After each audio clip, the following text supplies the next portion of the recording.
এই মোদি আর মমতার যোগাযোগ কত বেশি যে কেন্দ্রীয় এজেন্সি হোক, সুপ্রিম কোর্ট হোক, সবাই মমতাকে বাঁচানোর জন্য ময়দানে চলে আসে। আমাদের কি এখনও বুঝতে বাকি আছে যে মোদি আর মমতা এক, তৃণমূল আর বিজেপি দুটোই আরএসএসের দল? কোনো বোঝার অসুবিধা আছে কি? আমরা মরছি কারা? আমরা মুসলমানরা মরছি, আমরা শিডিউল কাস্টরা মরছি, আমরা শিডিউল ট্রাইবসরা মরছি, আমরা গোর্খারা, ল্যাপচারা, থাওতাল, মতুয়া, আমরা সবাই মরছি। কেউ নাগরিকত্ব জ্বালায় মরছে, কেউ নাগরিকত্ব প্রমাণ করতে পারবে না, জেল কাটছে। আর আমরা বাঙালিরা ভারতবর্ষের সমস্ত জায়গায় বাংলাদেশি হয়ে যাচ্ছি।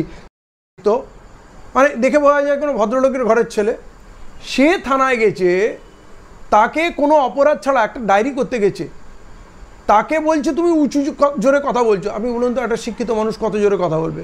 এবার যদি কেউ তর্ক বিতর্ক করে তখন মানুষের স্বর একটু চড়া হয়, সেটা কি কোনো ক্রাইম? থানার মেজবাবু কল্যাণ বিশ্বাস নাকি ওই উজ্জ্বল বিশ্বাস, সে এসে তাকে চুপচাপ ডেকে নিয়ে ভিতরে চলে গেল, মানে ঠান্ডা মাথায়। সে ভাবলো আমার কোনো কাজ করে দেবে, এবং থানার ভিতরে যেখানে সিসিটিভি নেই সেখানে দরজা বন্ধ করে তাকে মারলো। মানে এ থেকে আপনি বুঝুন তাহলে এই থানাগুলোতে, এটা কোনো একটা বিচ্ছিন্ন ঘটনা নয়, এই থানাগুলোতে প্রতিনিয়ত কম শিক্ষিত গরিব মানুষরা যায়, তাদের সঙ্গে কি পরিমাণ নারকীয় ব্যবহার করা হয়। এবং পুলিশ মানবতা হারিয়েছে, তার সার্ভিস রুল হারিয়েছে। পুলিশকে শ্রীমতী মমতা বন্দ্যোপাধ্যায় এত বেশি খারাপ কাজে ব্যবহার করেন। পুলিশের মূল কাজ হচ্ছে এখন তোলাবাজি করা। তৃণমূলের ক্রিমিনাল, তৃণমূলের নেতাদের সঙ্গে যোগসাযোগ করে কোথা থেকে জমির বালি তুলতে হবে, চিপস্টোন তুলতে হবে, কোথায় গরু পাচার করতে হবে, কোথায় পাথর করতে হবে, কোথায় দোকান হাট বাজার থেকে তোলা তুলতে হবে, এই ধরনের কাজে লিপ্ত থাকতে ক্রাইম করতে করতে পুলিশের একটা ক্রিমিনাল মেন্টালিটি তৈরি হয়েছে, তার ক্যারেক্টার তৈরি হয়েছে। অপরাধ করতে করতে তার একটা এমন একটা হয়েছে যে তার মধ্যে আর অপরাধ বোধ বলে কোনো জিনিস নেই, নির্দ্বিধায় অপরাধ করতে পারে। মানুষকে মানুষ মনে করে না, কারণ এর মূল কারণ কিন্তু শ্রীমতী মমতা বন্দ্যোপাধ্যায়। পুলিশের মধ্যে এই ধারণা জন্মেছে আমি মমতা বন্দ্যোপাধ্যায়ের মানুষ, আমি যা ইচ্ছা করব, মমতা আমাকে বাঁচিয়ে নেবে। বাঁচিয়ে দেখিয়েছেন। আমাদের আনিস খানের হত্যার পর পুলিশ মধ্যরাতে তার বাড়িতে ঢুকে তাকে হত্যা করছে, দুইবার পোস্টমর্টম হচ্ছে। মুখ্যমন্ত্রী বললেন 15 দিনে অপরাধীকে ধরবো, আজ পর্যন্ত অপরাধী ধরাই পড়লো না। কিন্তু হাইকোর্ট আনিস খানের বাবাকে বললেন ক্ষমা চান, আপনি কেন বলেছেন যে আমার হাইকোর্টের ওপরে আস্থা নেই, আমি সিবিআই তদন্ত চাই। আমারও আস্থা নেই, হাইকোর্ট সুপ্রিম কোর্ট কারোর উপর আস্থা নেই, কোথাও বিচার নেই, ঘুষের টাকার পাহাড় বেরোচ্ছে আদালতের জাজদের বাড়িতে। তো একটা মানুষের যদি বিশ্বাস না থাকে সেই কথাটা সে বলতে পারবে না। এইখানে তো আমরা দেখছি আনিস খানের ঘটনা গেল, আবু সিদ্দিকি ঢোলা থানায়, তাকে বাড়ি থেকে তুলে এনে তদন্ত নামে পেটানো হলো, যার নামে কোনো এফআইআর নেই, কোনো কমপ্লেন নেই, জিডি নেই। তাহলে কিসের তদন্ত হচ্ছিল? তার বাড়ির লোককে বলছে এত সোনা দাও, এত টাকা দাও, নাহলে কিন্তু একে মেরে ফেলবো। তাকে মারতে মারতে মেরেই ফেললো। দুবার ময়না তদন্ত হলো, ওই কেসেও আমরা ছিলাম, কিন্তু কোনো অফিসারের কোনো শাস্তি হলো না। তাহলে মুখ্যমন্ত্রী এটা গ্যারেন্টি দিয়েছেন।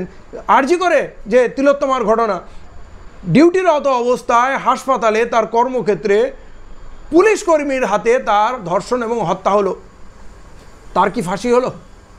কি হলো? তাকেও বাঁচিয়ে নেওয়া হলো। ওই কাজ একজনের নয়, এটা যে কোনো মানুষ ধরতে পারে। ওই হাসপাতালে অত লোক, কেউ কিছু জানতে পারলো না, সেই লোকটাকে বাঁচিয়ে নিল। তাহলে পুলিশকে এইটা নিশ্চয়তা দেওয়া হয়েছে, তুমি আমার হয়ে কাজ করো, তুমি ভোট করাও। পুলিশের কি কাজ? কে ফেসবুকে লিখেছে তাকে ডেকে কেস দাও, তাকে মারো। নিরীহ মানুষকে মারতে মারতে বলছে অপরাধ স্বীকার করো, তাকে জেলে পুরে দিচ্ছে। অপরাধী বুক ফুলে ঘুরে বলছে। মানে পুলিশ ক্রাইম করতে করতে তার পুলিশের যে সত্তা, যা চরিত্র, সেইটা হারিয়ে ফেলেছে। তাই আজকে যেমন তিলোত্তমার ঘটনা ঘটলো, সেরকমই এই ইমন কল্যাণের ঘটনাটা এই জন্য দৃষ্টান্তমূলক। পুলিশের অবনতি আমরা ইন জেনারেল জানি, মুসলমান দেখলে পুলিশ মারে, মুসলমানদের মারাটা খুব সহজ ব্যাপার, ওদের কাছে স্বাভাবিক ব্যাপার হয়ে গেছে। কিন্তু এখন ওদের স্পর্ধা এমন হয়েছে, ইমন কল্যাণ একজন পিএইচডি স্কলার, খড়গপুর আইআইটির, সে সম্ভ্রান্ত পরিবারের ছেলে, সুদর্শন, শিক্ষিত, সে বলার পরেও পুলিশ তাকে মারছে। মানে পুলিশ নিজেকে রাজা মনে করে, পুলিশ এই দেশের মালিক মনে করে, আর মানুষকে প্রজা বা কৃতদাস বা পশু মনে করে। তাই এই আচরণ হচ্ছে। এইটা পুরো সমাজের জন্য একটা অ্যালার্মিং, নড়ে বসার মতো বিষয় যে আমরা কেউ সুরক্ষিত নেই সমাজে। এই যে গণতন্ত্রে আমরাই নাকি মালিক, সরকার আমরা তৈরি করি, সরকার আমরা ফেলি, পুলিশ প্রশাসন নাকি পাবলিক সার্ভেন্ট, জনগণের ভিত্ত। তাহলে এখন জনগণের ভিত্ত জনগণকে মারছে বিনা দোষে, এবং আজকেও দেখুন তার কোনো শাস্তি নেই।